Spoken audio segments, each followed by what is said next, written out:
I arrived home to find my own front door locked against me, and the man inside wasn't just claiming the apartment, he was claiming my entire life. The rain was coming down in sheets, a cold, needle-like assault that had already soaked through my wool coat. I stood on the welcome mat, the one I had picked out because it featured a cute, hand-painted sunflower, and stared at the brass deadbolt of my own front door. I twisted the handle again, the metal biting into my palm, but it didn't budge. It hadn't budged for 20 minutes. Inside, I could hear the faint, muffled thrum of a bass line.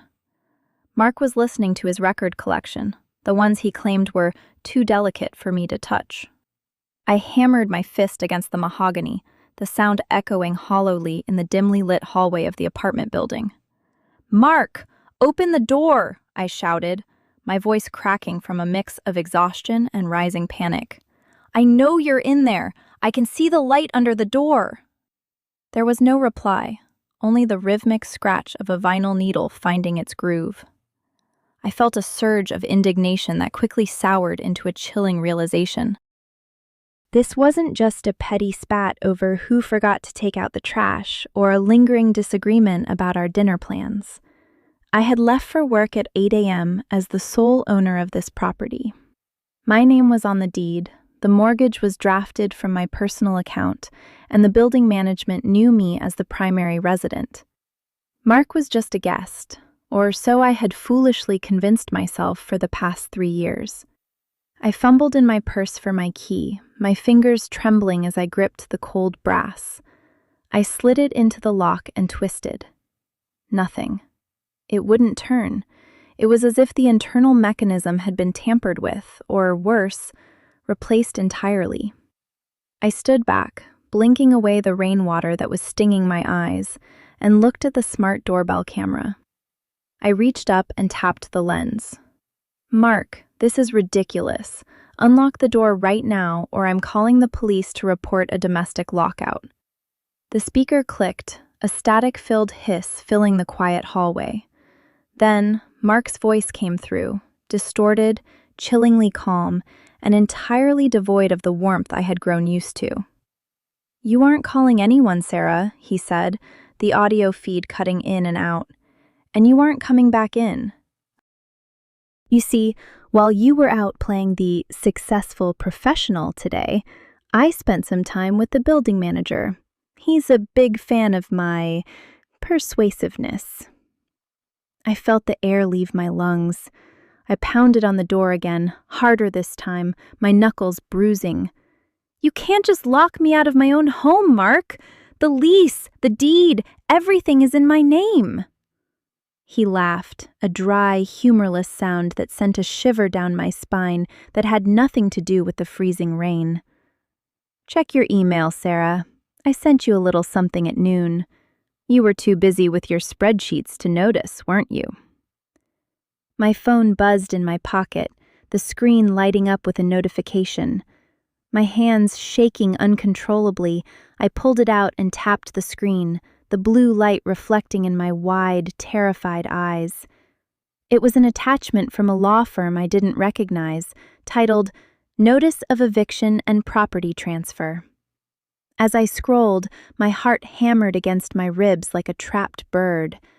The document was dated 6 months ago, and it featured a digital signature that looked exactly like mine, a signature I had never penned in my life.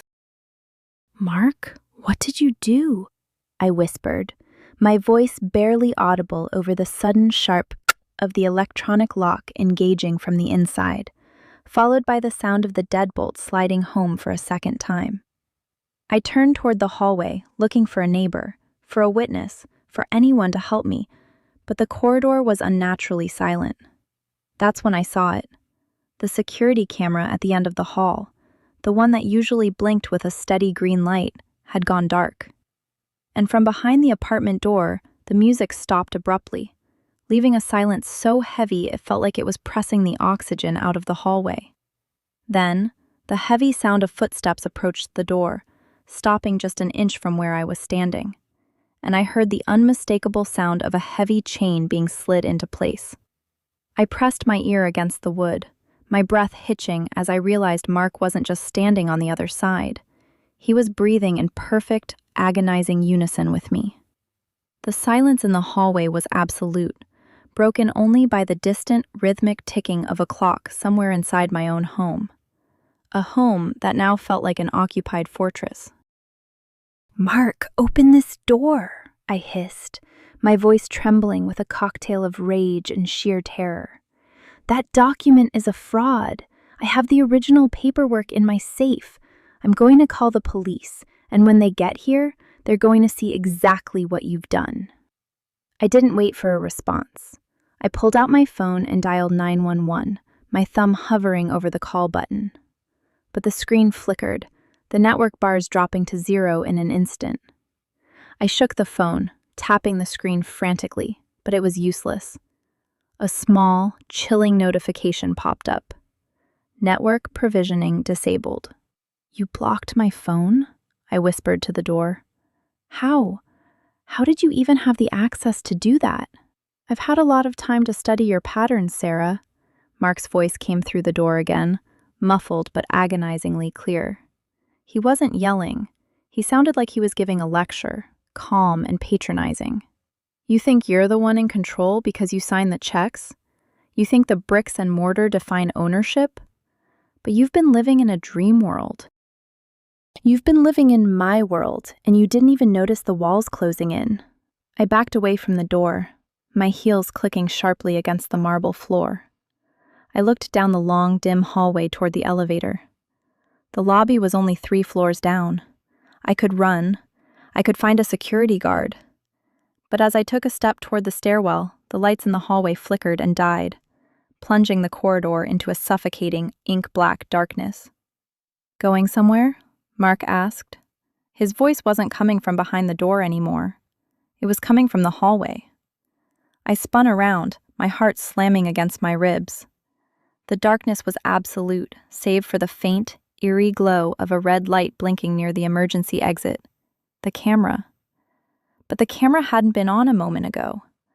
I felt the hair on the back of my neck stand up as a subtle, metallic clink echoed from the stairwell door. He had opened it. He wasn't just locking me out. He was hunting me.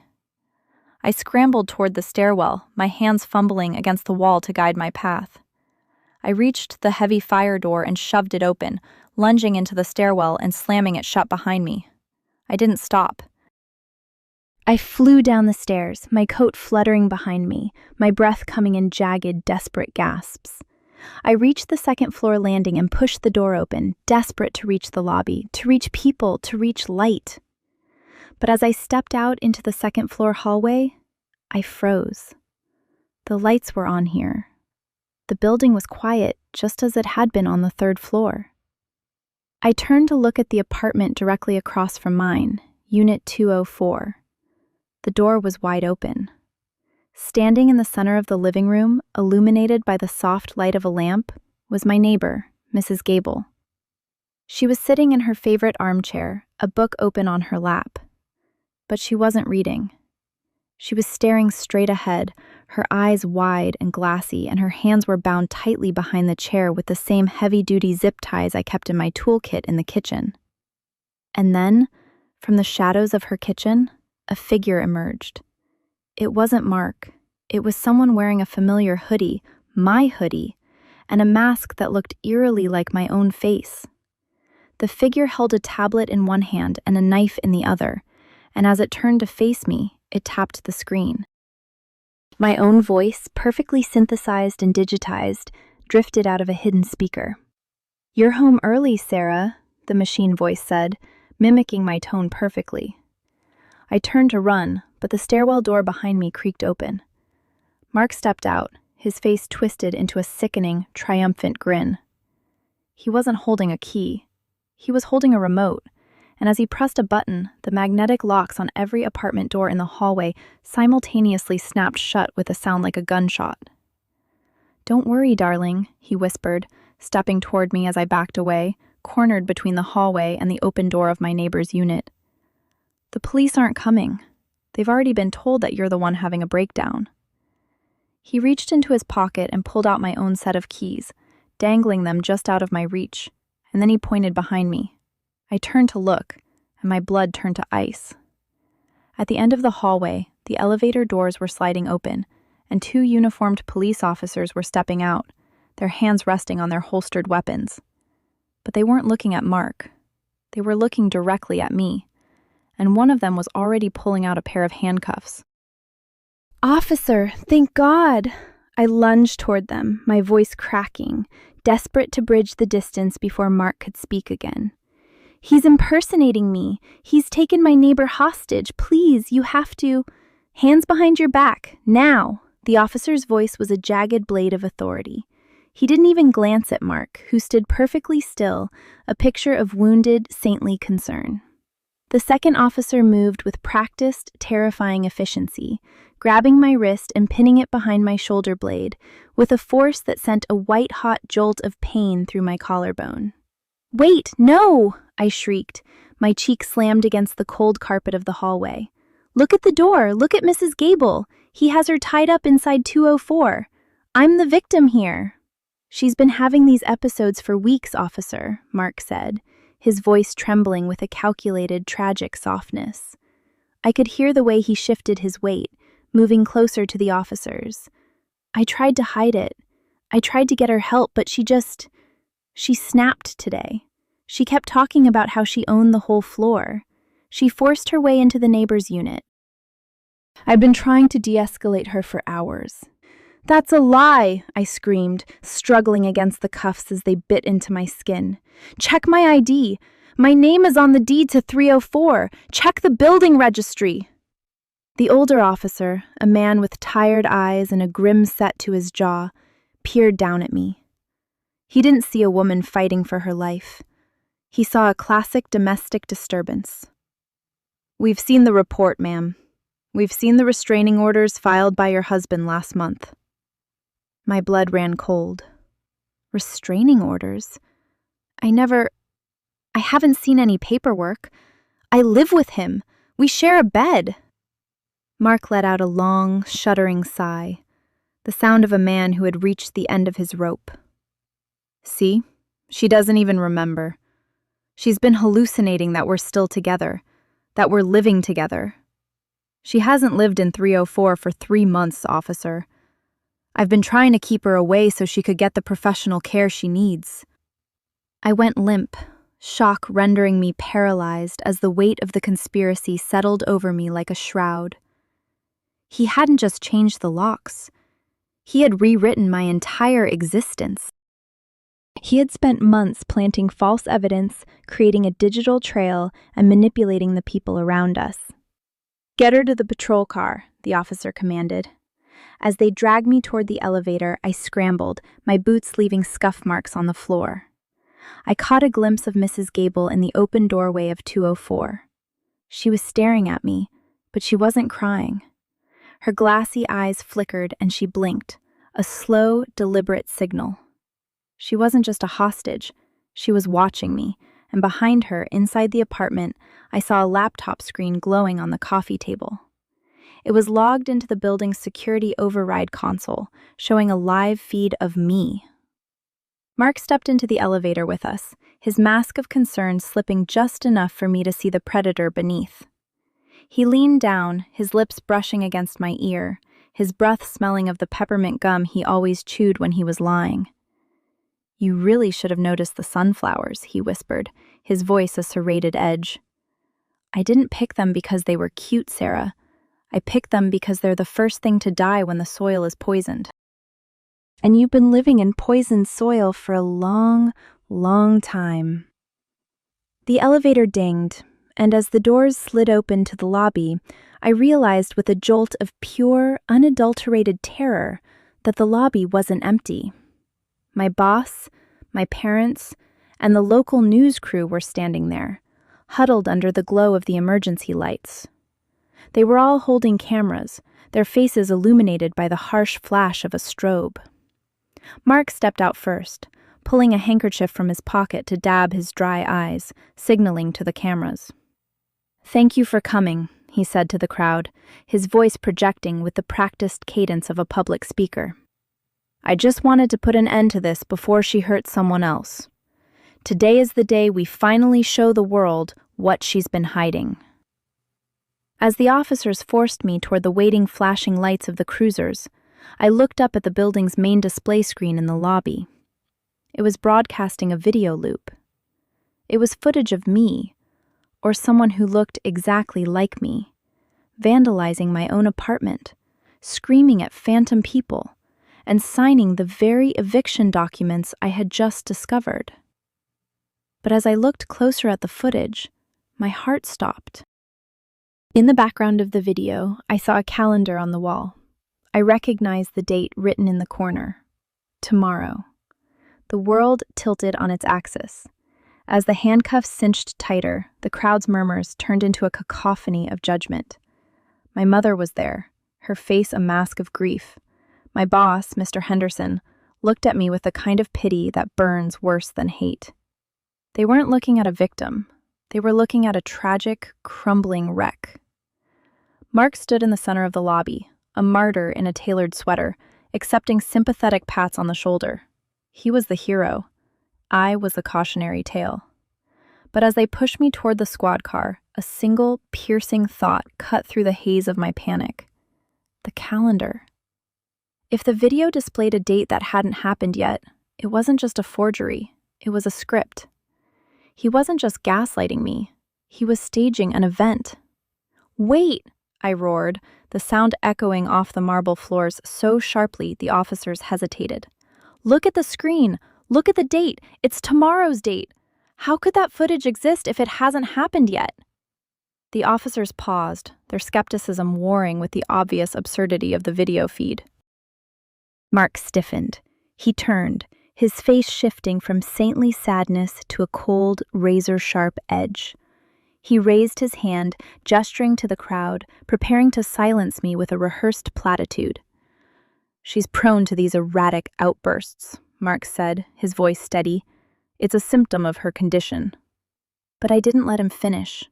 I lunged, not at him, but at the lobby's main security console, which was wired into the building's external network. The officer tried to pull me back, but I had enough momentum to slam my shoulder into the console. The impact sent a jolt through the system, causing the giant screen to flicker and glitch. The image of me froze, stuttering like a damaged record. Then, the screen went black, followed by a surge of white noise. "Cut it!" Mark shouted, his composure shattering. He lunged toward the console, but he wasn't looking at the officers. He was looking at the laptop that had been tucked under the concierge desk. A laptop I hadn't noticed until now. I didn't think. I kicked the chair near the desk, knocking it into Mark's path. He tripped, sprawling onto the floor. As he scrambled to reach the laptop, his pocket ripped, and his phone slid across the polished tile, stopping right at the feet of the officer who had been holding me. The officer picked it up. He glanced at the screen, and his expression shifted from detached annoyance to genuine shock. "Sir," the officer said, his voice dropping to a dangerous low register, "why is this phone running a live audio-video relay to a remote server in Moscow? And why is the override key for this entire building security system located in an encrypted folder labeled Project Sunflower?" Mark froze. He looked up, his eyes darting toward the exits, but the lobby doors had been locked by the building's automated safety protocol when the fire alarm had been triggered. A silent, final trap he had set for me, which had now turned into his own cage. "It's not what it looks like," Mark stammered, his facade crumbling like wet sand. "It looks like domestic terrorism and grand larceny, buddy," the officer said, tapping his radio. "We have a potential breach of multiple secure systems. I need backup in the lobby. Now." The dynamic in the room flipped instantly. The crowd retreated, realizing the domestic disturbance had just morphed into a high-stakes criminal investigation. Mr. Henderson, my boss, stepped forward, his eyes fixed on the flickering remains of the screen. "Mark, I recognize that encryption interface. That's the same software that hit our firm's accounts last quarter." I stood tall, the cold metal of the handcuffs still biting into my wrists, watching the color drain from Mark's face. He looked smaller, Pathetic, even. The mastermind who had tried to erase my identity didn't have a plan for being exposed in front of a room full of witnesses. "The sunflower," I said, my voice ice cold. I walked over to him, standing over the man who had tried to steal my life. "You said they die when the soil is poisoned. You forgot that sunflowers follow the light. You hid in the dark, Mark. You never stood a chance." The police moved in then, not to take me, but to lift the cuffs. The cold click of the release was the sweetest sound I'd ever heard. As they hauled Mark away, he didn't scream or fight.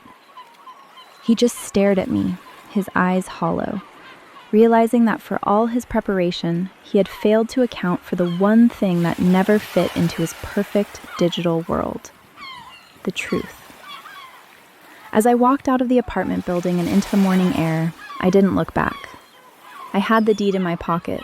The locks would be changed by noon. And for the first time in 3 years, the home I walked into would be truly mine. And I would be the only one with the key.